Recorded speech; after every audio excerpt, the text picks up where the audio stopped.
Добро вечер, дами и господа. Пред се би сакал да ви се заблагодарам уште еднаш што се вклучивте на нашето предавање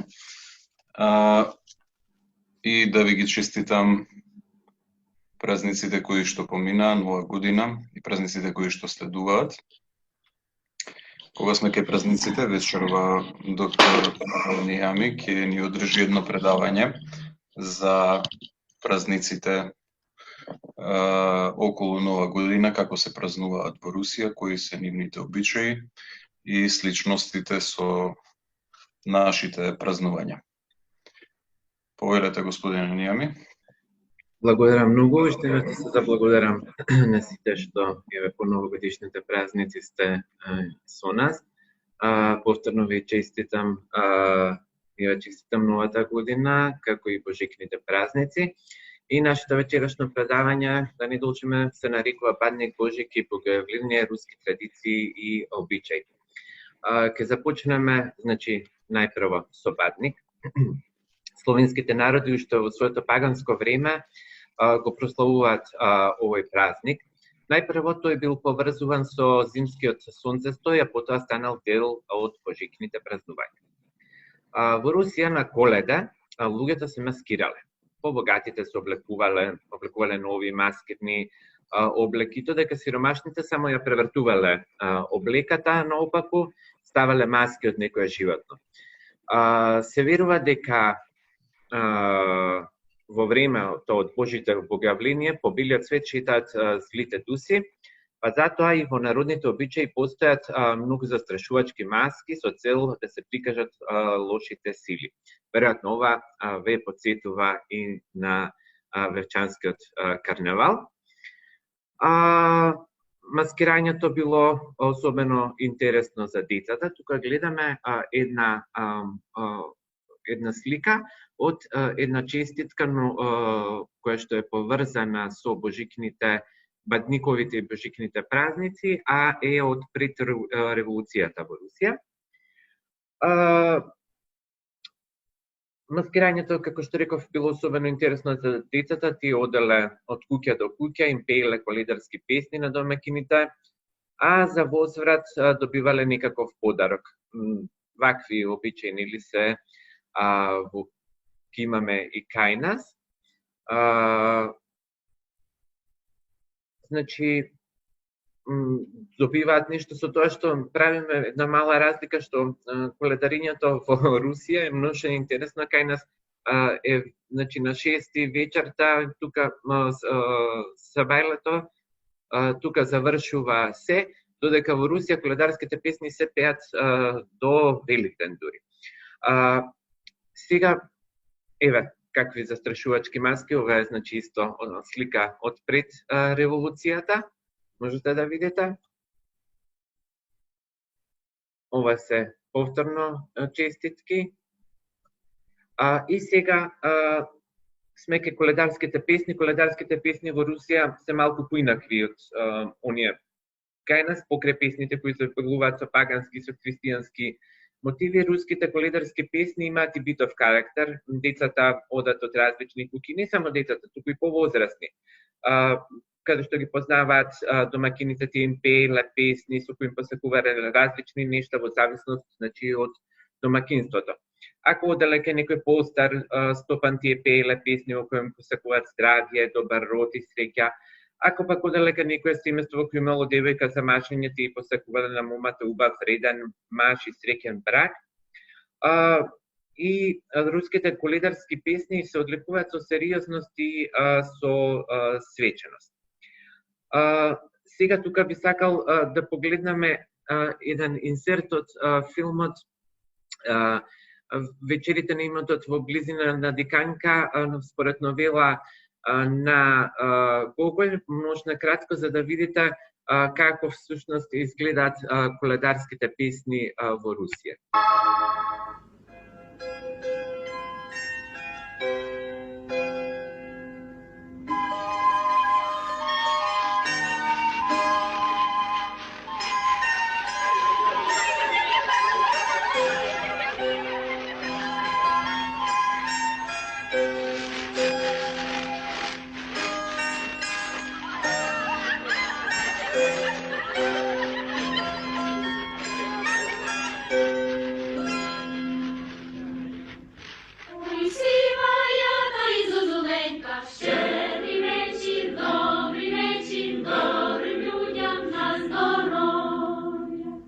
Усі сади та й обітала. Щедрий вечір, добрим людям на здоров'я. Хорошо каледует.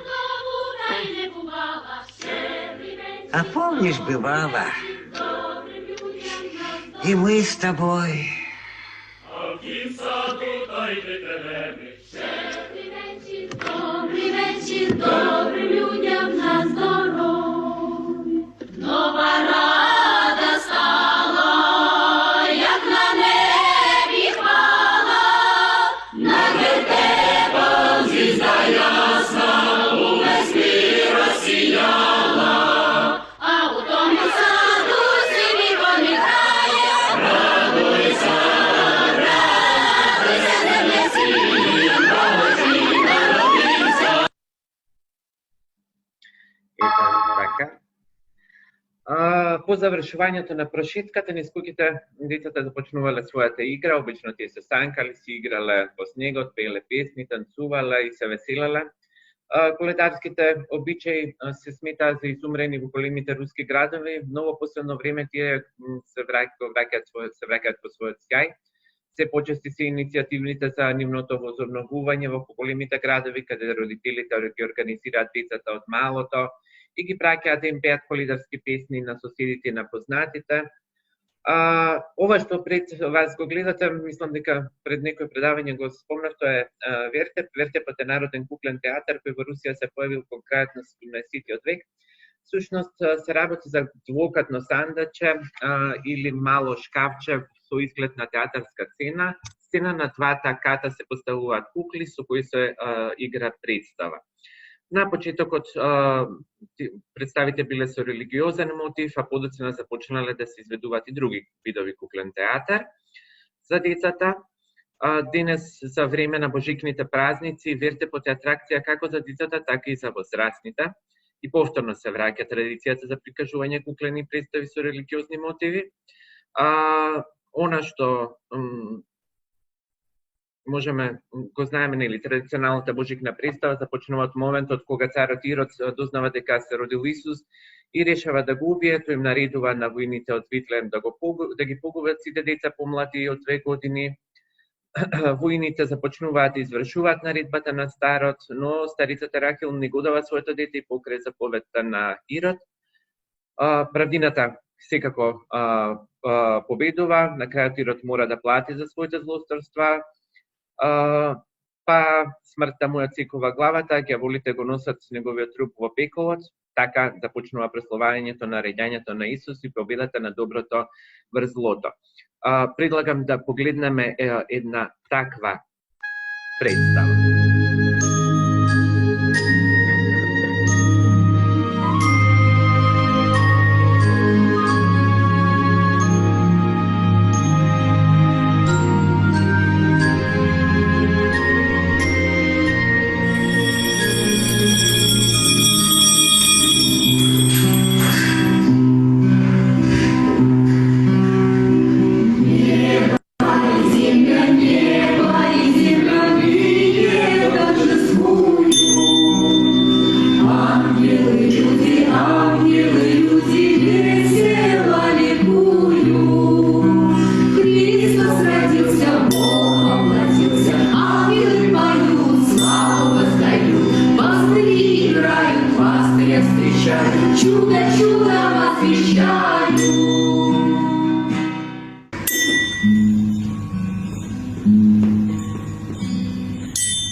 те времена правил царь Ирод. Владения его были бескрайними, а власть безгранична. Меня обманули воины мои! Пойдите и убейте всех младенцев Вифлеема! Царь Ирод, дай нашим детям хоть 3 года жизни. Не дам года!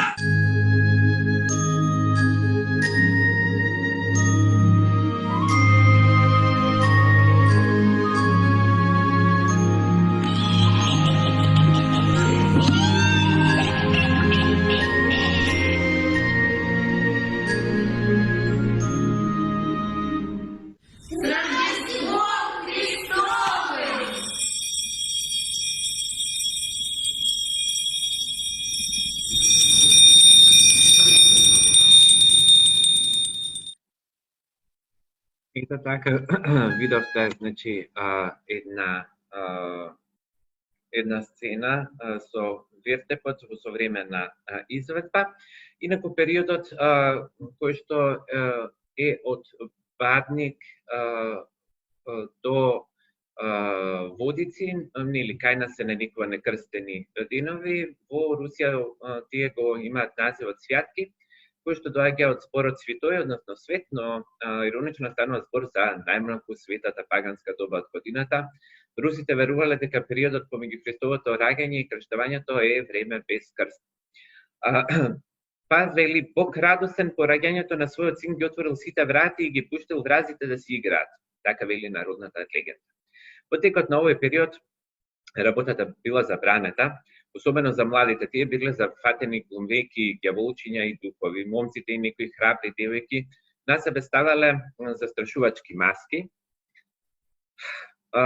и по селото барале сладки работи. Ѓаволите носеле стали карпи, лажни бради, шилести шешери, гласно пеели, викали и свирале едноставни инструменти и така ги плашеле селаните. Но морале да ги примат и да ги понудат со нешто сладко или за нив годината ќе била несреќна, нешто како ноќ на вештерките. Но во Русија и покрај добиените сладки со селяните сепак се поигрувале обично навечер кога ќе легнале. Се верувало дека во овој период мртвите доаѓаат на посета наспроти големите гозби како за Божик, Нова година и Богавление. Селаните ја тргале храната од маса за мртвите, значи души, да имаат што да јадат. И во многу села било многу популарно и одржување на така наречен погреб. Момчето било облечено во мртовечка облека со лажни заби од репа и со брашно на лицето, за да личи на мртовец. Го врзувале за клупа, лажен свештеник со глинено кадило исполнувало така наречени молитви, кои се состоеле само од псовски и содржувало бдење. Имаме едно кратко видео да го погледнете. Затоа ова е помикната верзија, современа верзија на така наречената улога на мртви. Еве погледнете.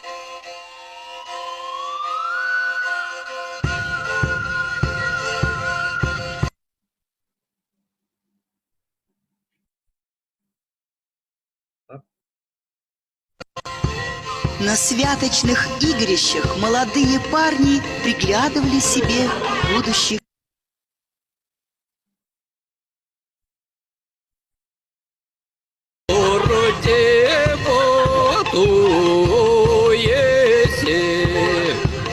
Стояла леденушка княгинею, до Петрова не стояла, да все росаяла, да не стало у нас и в городе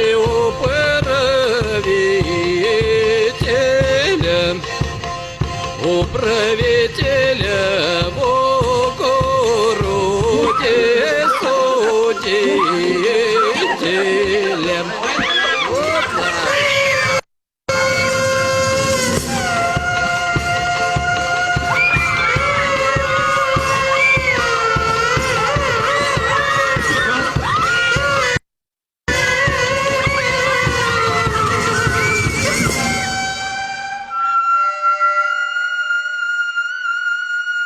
И шебелесе невестки со сосовками,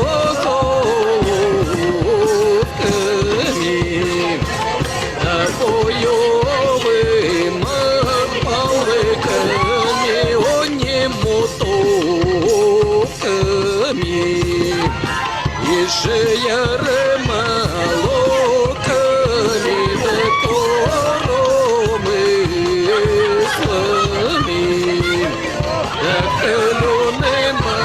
Стрелами, да все веретнами, и шепероги, шанги того полу взяли, и шикашу горюшу, да все повыхлебали. И тем их и воина да преконетялости.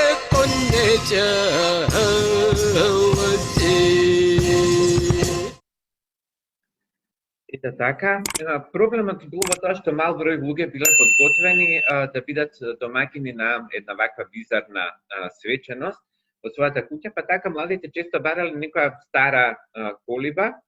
Обично во тие колиби во кои биле колиби напуштени во кои можеле да дивеат низ игрите. Во една таква игра девојките би глумеле кобили, додека момците би ги разгледувале и би одбирале една од нив, потоа ќе ја пакнеле својата кобила и ќе ја спуштале на колена. Во друга игра некој момче ќе глумело бик, носејќи глинен сад со вистински рогови, ќе ги бодел девојките по половината, додека друго момче не го убие бикот, кршејќи го садот.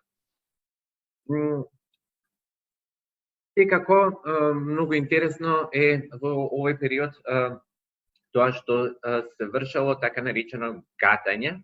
Девојките си имале своја разонода, значи тоа било гатањето, црквата го осудувала ваквиот вид забава, но контактот со оној свет бил дозволен во текот на некрстените денови.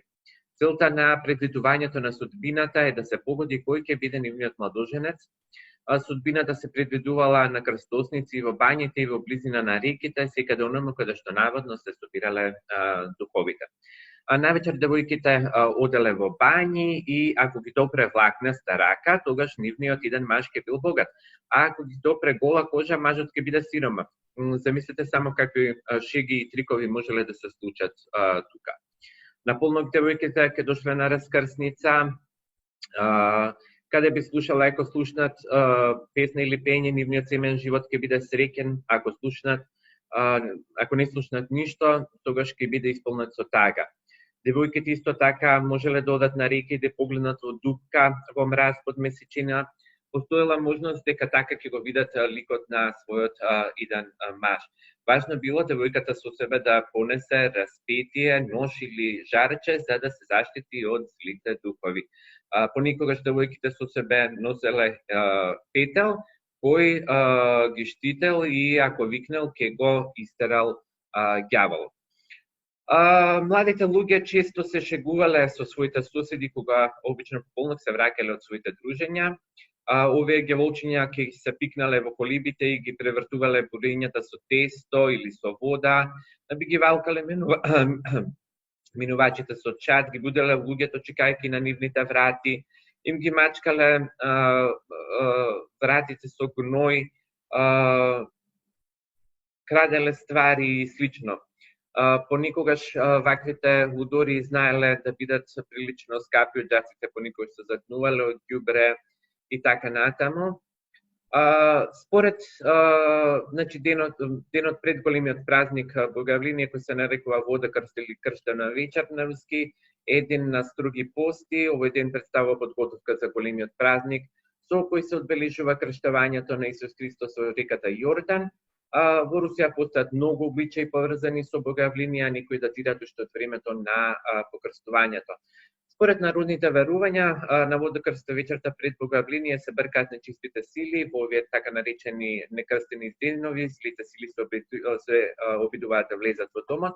Затоа русите на вратите од своите домови поставувале крст, за кој се верувало дека ќе ги исплашат демоните и ќе ги прогонат домот. Значи, се цртале крстови, се правеле врати во облик на крст и така натаму.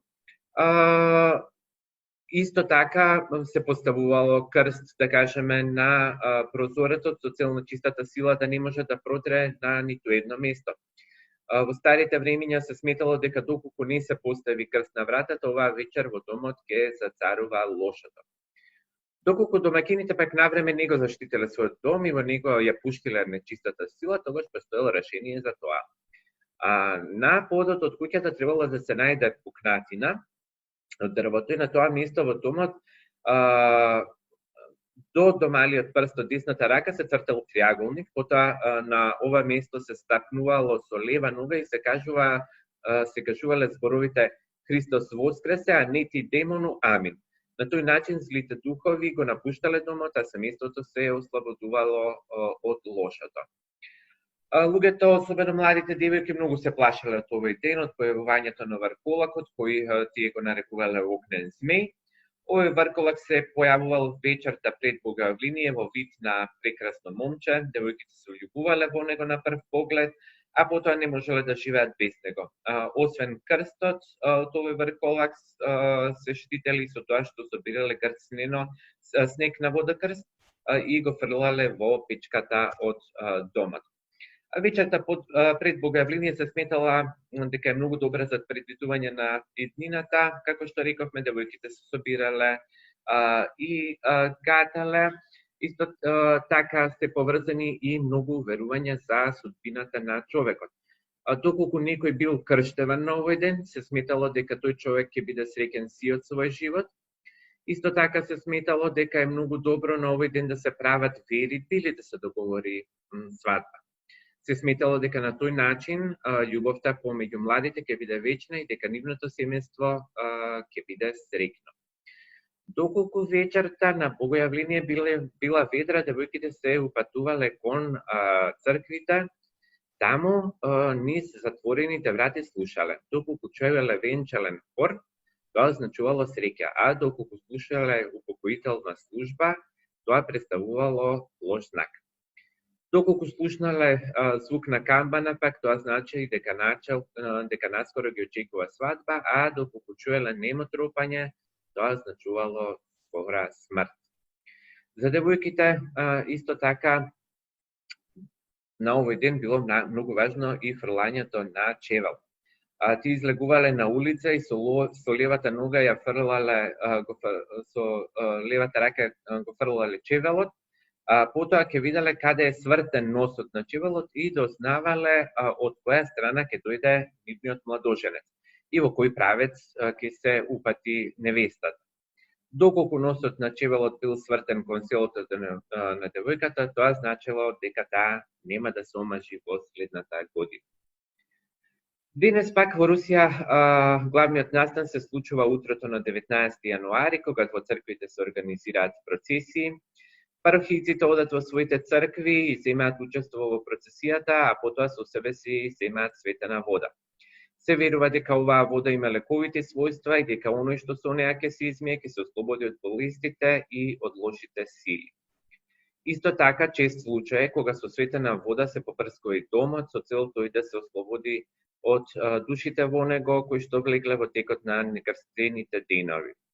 Во големите градови во Русија, да се избегне таа турканица пред црквите, постои и еден обичај кога се полнат цистерни со светена вода па точно се знае цистерната кога ќе поминува низ улицата и луѓето се симнуваат на улица за да си земат крстена вода. Се разбира да се огромни градови и поради тоа е и таквата традиција. Уште една руска традиција за богојавление е капењето во ладна вода. Оваа традиција зема се поголем замав денес во Русија, а од година в година се зголемува бројот на учесниците во богојавленското капење. Водата за капење понекогаш се подготвува и во храмовите или капелите, но за капење најчесто се служат отворите во мраз, кои во облик на крст се прават во езерата и во реките.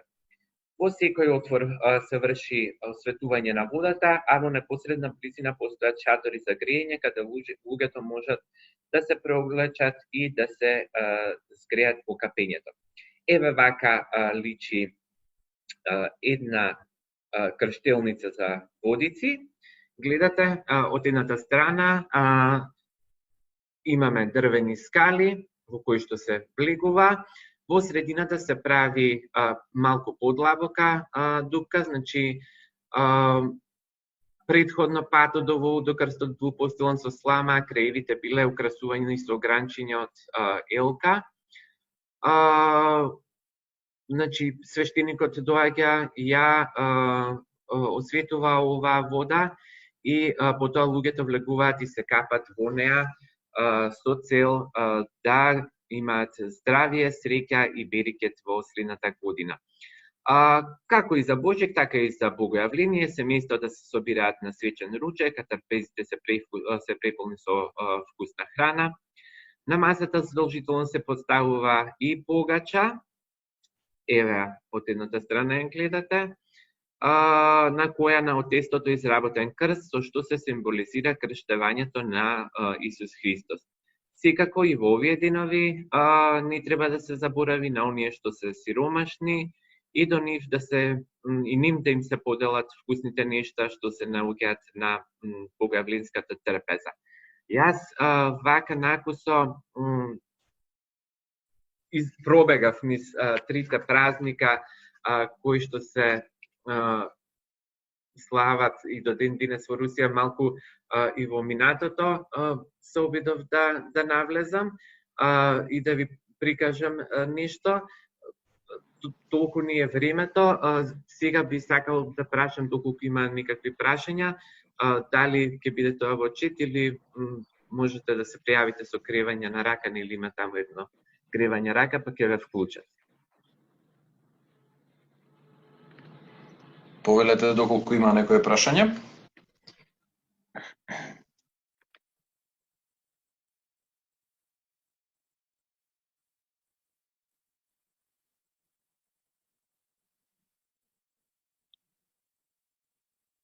Јас не гледам. Колку што гледам немаме прашања. Добро, тогаш јас накратко само ќе се обидам да ви ја објаснам денешната традиција, затоа што и мене таа ми се гледа можна интересна на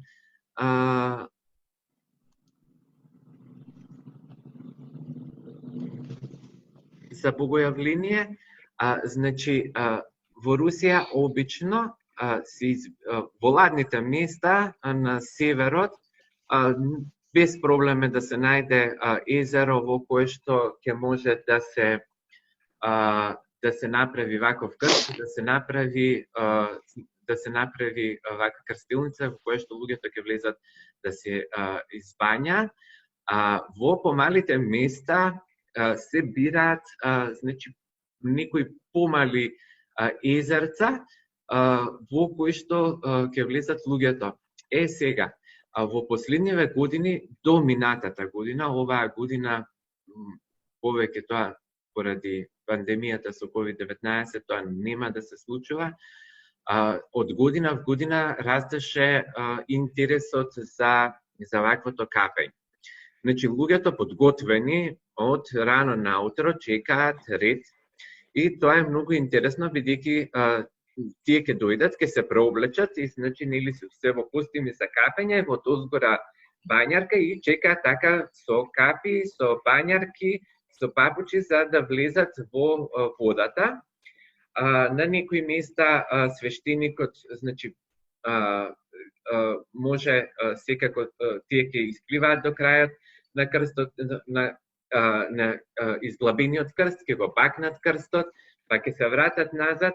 И многу е интересно што во последно време цели семејство заедно со малите деца го прават овој ритуал.